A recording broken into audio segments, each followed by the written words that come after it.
How to assign a lockbox to a property. To start, launch the SentriKey Real Estate app. Tap the hamburger menu. Tap My Lockboxes. Tap Assign Unassigned Property. Select a lockbox. Select a property to assign the lockbox to. Then tap Assign a Property. A message will appear asking you if you'd like to assign the lockbox to a listing. Tap Confirm.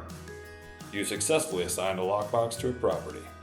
To unassign a lockbox from a property, go through the same process. Property Access Settings. On the same screen, tap More Settings to set up showing instructions. Enter the information below, then tap Next. You may also set up homeowner notifications to notify the homeowner when the showing begins and ends. Enter the required information, then tap Done. You've successfully set up property access settings.